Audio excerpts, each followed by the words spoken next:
अस्सलाम वालेकुम students.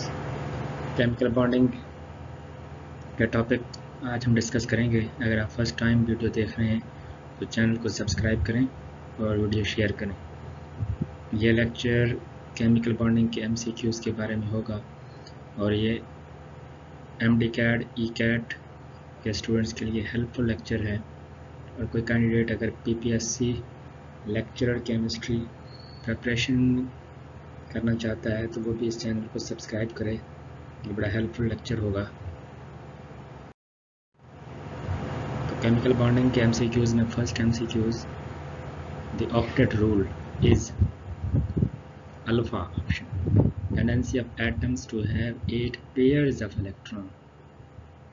Beta, tendency of atoms to have 8 electrons. Charlie, tendency of molecules to have total of 8 electrons. Delta, tendency of atoms to have 8 non-bonding electrons. तो student देखें ये 4 option में बड़े confusing और similar type के लग रहे हैं। तो आपने देखना है कि ऑक्टेट रूल 8 इलेक्ट्रॉन के बारे में है, ना कि 8 पेयर ऑफ इलेक्ट्रॉन। मीन्स जो अल्फ़ा है वो कंफ्यूज कर रहा है, उसमें 8 पेयर्स है, तो अल्फ़ा ऑप्शन गलत है। बीटा ऑप्शन में देखें तो हैविंग 8 इलेक्ट्रॉन, ये करेक्ट ऑप्शन है। मैंने करेक्ट ऑप्शन को हाईलाइट किया है रेड कलर में, तो beta option is the correct answer. Second MCQs, an ionic bond is formed between. Ionic bond किसके दरमियान बनता है? मेटल्स में होता है, नॉन मेटल्स में होता है, या मेटलॉइड्स में? तो ऑप्शन को देखते हैं कि अल्फा ऑप्शन कहता है 2 मेटल्स एटम, बीटा ऑप्शन कहता है 2 non metals atom, Charlie option कहता है 1 metal and 1 non metal atom. This is a correct statement. Charlie option is a correct. Delta को देखते हैं, 1 मेटल एटम एंड 1 मेटलॉइड, तो ये गलत है। तो जनरली आयोनिक बॉन्ड में एक मेटल होता है और सेकंड एलिमेंट नॉन मेटल होता है। Third MCQs, factors governing the formation of an ionic bond are। कौन से फैक्टर्स हैं जो आयोनिक बॉन्ड को गवर्न करते हैं? आयोनाइजेशन एनर्जी और इलेक्ट्रॉन एफिनिटी मेटल्स और नॉन मेटल्स की रोल प्ले करती है। तो इन ऑप्शन में देखते हैं कि स्टेटमेंट क्या कहती है। Alpha, high ionisation energy of metals and low electron affinity of non metals, तो ये गलत है। जनरली मेटल्स की इलेक्ट्रॉन एफिनिटी कम होती है और आयोनाइजेशन एनर्जी, इलेक्ट्रॉन की आयोनाइजेशन एनर्जी मेटल की कम होती है।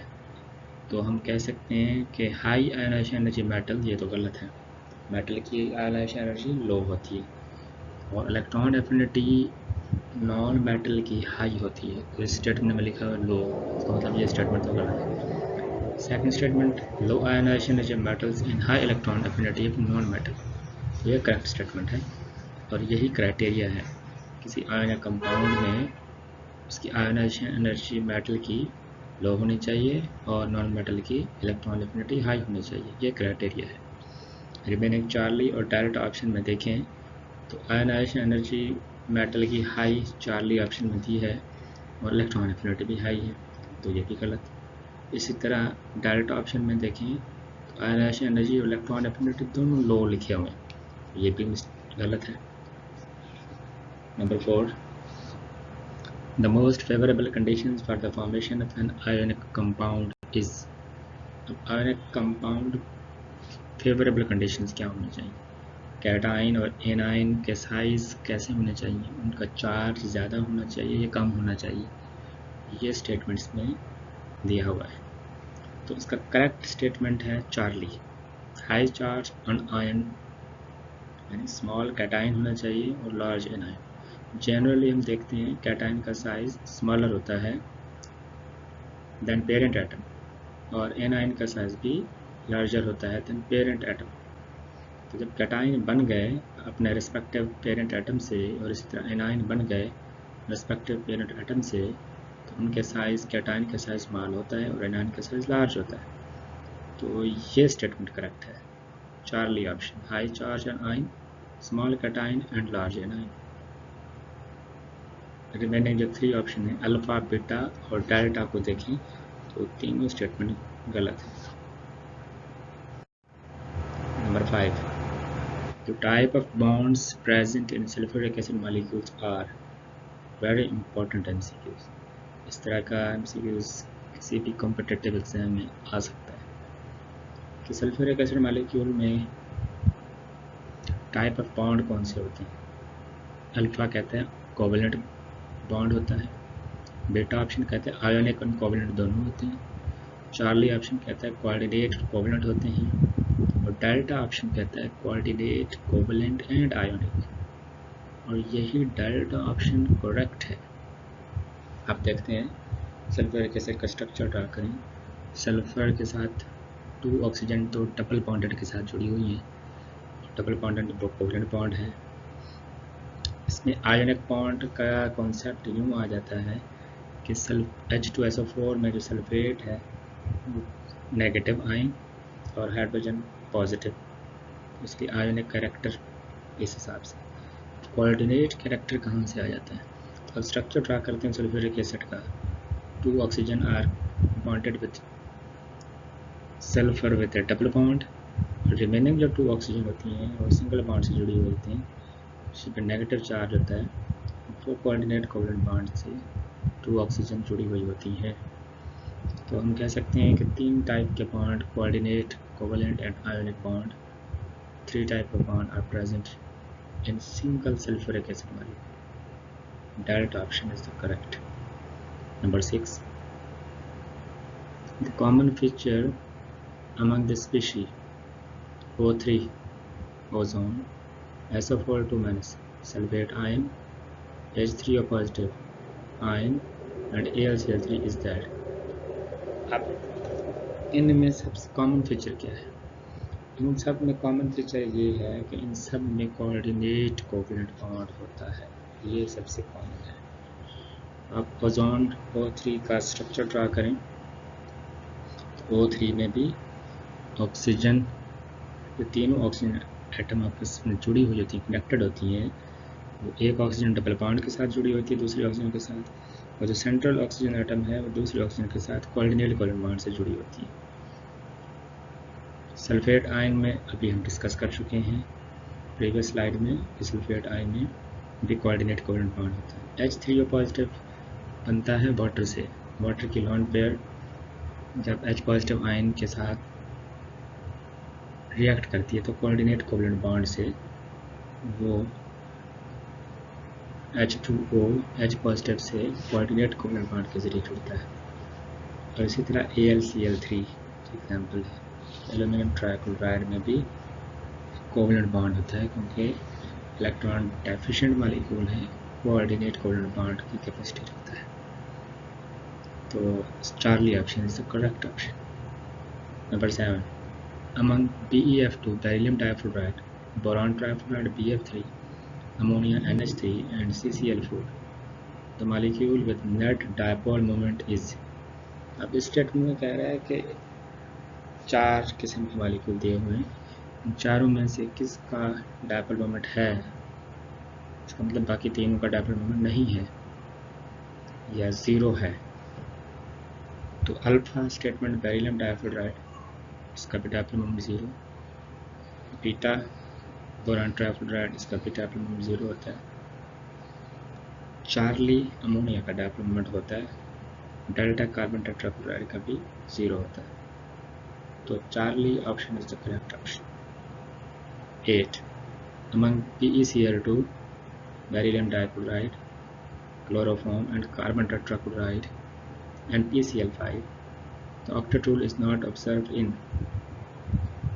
octet rule इन एग्जाम्पल में जो गिवन एग्जाम्पल हैं उनमें से कौन सी है ऐसी हैं जो ऑक्टेट रूल को फॉलो नहीं करती।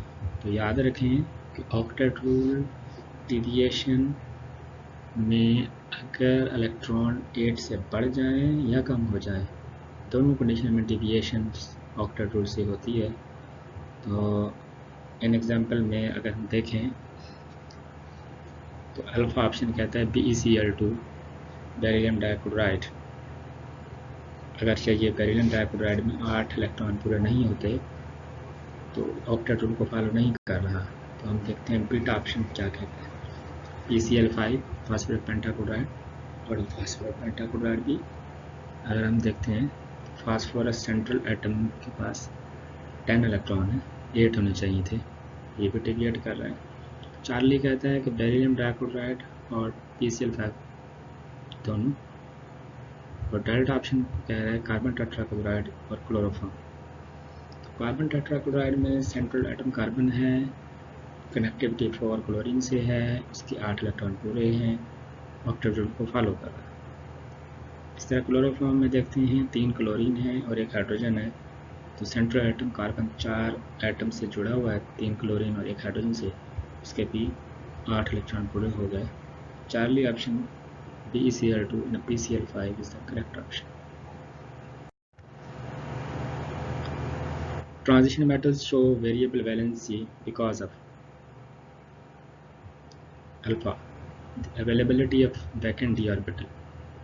ये करेक्ट ऑप्शन है। तो ट्रांजिशन मेटल्स में variable valency vacant orbital d orbitals की ही वजह से होती है। 10. In which of the following the central atom is surrounded by 4 electron pair? तो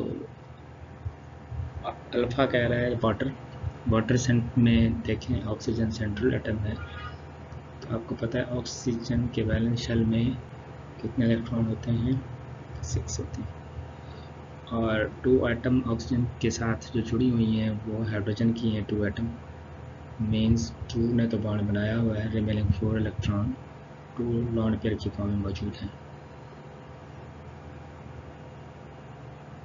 beta option NH3 central atom nitrogen, इसके पास भी 4 जो सेंट्रल पेयर नाइट्रोजन है इसमें भी इलेक्ट्रॉन पेयर देखें तो 4 बनते हैं, 3 तो हाइड्रोजन के साथ जुड़े हुए हैं और 1 लॉन पेयर की फॉर्म में। कार्बन के साथ चार्ली ऑप्शन में देखें 4 हाइड्रोजन जुड़े हुए हैं, तो उसमें भी इलेक्ट्रॉन पेयर 4 है। तो डेल्टा ऑप्शन इज करेक्ट कि all of these are correct. Which of the following molecules does not contain the lone pair of electron around the central atom? अब इसमें देखना है कि सेंट्रल एटम के पास लॉन पेयर किसके पास नहीं है, तो ऑप्शन अल्फा तो करेक्ट है। हम रिमेनिंग ऑप्शन को देखते हैं कि उसकी क्या रीज़न है। फास्फोरस को देखते हैं कि फास्फोरस के वैलेंस शेल में 5 इलेक्ट्रॉन है, 3 तो इलेक्ट्रॉन फास्फोरस के कनेक्टेड है क्लोरीन के साथ, remaining 2 electron in the form of lone pair. तो हम कहेंगे PCl3 में फास्फोरस का लॉन पेयर 1 है। चार्ली ऑप्शन में देखते हैं SF4, एस के वैलेंस शेल में 6 इलेक्ट्रॉन, 6 इलेक्ट्रॉन में से 4 ने तो फ्लोरीन से शेयरिंग की हुई है, रिमेनिंग 2 जो इलेक्ट्रॉन है वो in the form of lone pair present है SF4 में। NH3 central atom nitrogen, valence shell में 5 इलेक्ट्रॉन, 3 इलेक्ट्रॉन ने तो हाइड्रोजन के साथ शेयरिंग की हुई है, रिमेनिंग 2 इलेक्ट्रॉन लॉन पेयर की फॉर्म मौजूद है। तो अगर हम देखते हैं बीटा, चार्ली और डेल्टा ऑप्शन के सेंट्रल एटम में 1 लॉन पेयर मौजूद है और अल्फा ऑप्शन के कार्बन के पास कोई लॉन पेयर नहीं है। 12. Ammonium ion and sulphate ion have, यहाँ इन दोनों आयन्स में ज्योमेट्री के बारे में बता रहा है कि दोनों की ज्योमेट्री कैसी है। दोनों की ज्योमेट्री टेट्राहेड्रल है। तो दोनों में अगर एग्जाम्पल देखते हैं, सेंट्रल एटम कनेक्टेड है 4 डिफरेंट ग्रुप के साथ, 4 के साथ ग्रुप के साथ कनेक्टेड है, तो tetrahedral geometry. 13. Bond angles in trigonal bipyramid molecules are alpha option 90 degree, beta option 120 degree, Charlie option 109.5 degree, delta option 120 and 90. तो डेल्टा ऑप्शन करेक्ट ऑप्शन है ट्रायंगुलर बाइपिरामिड में कि 120 डिग्री एंगल भी होता है और 90 डिग्री एंगल भी स्ट्रक्चर का होता है। आपको पता है कि चार्ली ऑप्शन में 109.5 ये तो टेट्राहेड्रल ज्योमेट्री का बाउंड एंगल है और 120 होता है ट्रायंगुलर के लिए। तो मीन्स ये चार्ली और बीटा तो हो गए एक्सक्लूड। अब अल्फा 90, तो 90 डिग्री आप अगर देखते हैं कि 90 डिग्री का एंगल सिंपल जो मॉलिक्यूल होते हैं उनमें नहीं होता। तो ट्रायंगुलर बाइपिरामिड में एक एंगल 90 का प्रेजेंट है और दूसरा 120 का। 14 carbon dioxide is isostructural with. Carbon dioxide का स्ट्रक्चर पहले आपको पता होना चाहिए, वो लीनियर स्ट्रक्चर है। तो इन 4 ऑप्शन में किसका स्ट्रक्चर लीनियर है? वाटर का लीनियर नहीं होता, बेंड स्ट्रक्चर। बीटा ऑप्शन में NO2 का भी बेंड स्ट्रक्चर होता है, V shaped. Charlie option H2S, उसका भी स्ट्रक्चर वाटर की तरह का होता है। और डेल्टा ऑप्शन में C2H2 इथाइन, इसका लीनियर होता है। तो ethyne sp hybridisation linear structure. इस तरह कार्बन डाइऑक्साइड में भी central carbon atom sp hybridised linear structure, both are isostructural with each other. Delta option is correct option. तो आज का लेक्चर में 15 जो MCQs है वो कहता है out of the following intramolecular hydrogen bonding exist in. In option में इंट्रामॉलिक्यूलर हाइड्रोजन बॉन्डिंग किसमें होती है? ऑप्शन ए वाटर, वाटर में इंट्रा नहीं होती, वाटर में इंट्रामॉलिक्यूलर हाइड्रोजन बॉन्डिंग होती है। TNT ट्राई नाइट्रोटोलुइन का एब्रीवेशन है, इसमें हाइड्रोजन बॉन्डिंग नहीं होती।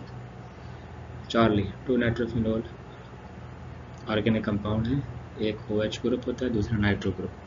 OH और नाइट्रो ग्रुप में हाइड्रोजन बॉन्डिंग एक मॉलिक्यूल में होती है, तो इंट्रा इसी में ही होती है। तो Charlie option is the correct option. Delta 4 nitrophenol, 4 nitrophenol में कोई चांस ही नहीं बनता इंट्रा मॉलिक्यूलर हाइड्रोजन बॉन्डिंग में, कि दोनों जो फंक्शनल ग्रुप नाइट्रो और OH हैं वो एक दूसरे से बहुत दूर हैं, they are para to each other, not possible.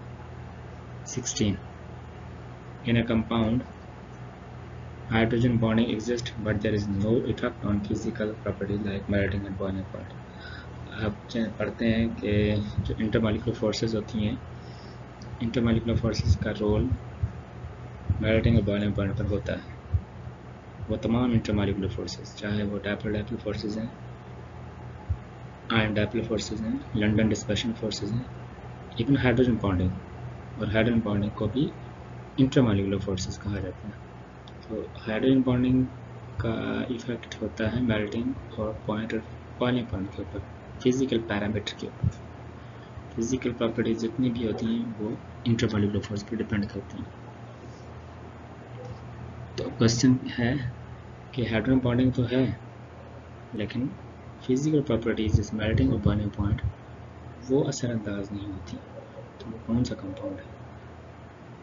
तो ऑप्शन देखते हैं कौन सा ऑप्शन ठीक है। कि weak van der Waals forces, second जो बीटा ऑप्शन है intramolecular hydrogen bonding, C Charlie option intramolecular hydrogen bonding, D resonance. तो इंट्रामॉलिक्यूलर हाइड्रोजन बॉन्डिंग में अगरचे हाइड्रोजन बॉन्डिंग है लेकिन ये मेल्टिंग और बॉइलिंग पॉइंट पर असरअंदाज नहीं होती। मेल्टिंग बॉइलिंग पॉइंट पर वही हाइड्रोजन बॉन्डिंग असरअंदाज होती है जो इंटर मॉलिक्यूल, जो मॉलिक्यूल्स को जोड़ के रखती है। इसमें कोई मॉलिक्यूल जुड़ा हुआ नहीं है, विदन मॉलिक्यूल अट्रैक्शन है, तो ये असरअंदाज नहीं है। 17 according to VSEPR theory, VSEPR theory के बारे में है कि लॉन पेयर डिसाइड करता है structure molecule, beta option bond pair decide करता है स्ट्रक्चर मॉलिक्यूल, चार्ली ऑप्शन है कि both lone pair and bond pair decide करते हैं स्ट्रक्चर मॉलिक्यूल, डेल्टा है नॉन। तो बोथ डिसाइड करते हैं स्ट्रक्चर मॉलिक्यूल, और Charlie option is the correct.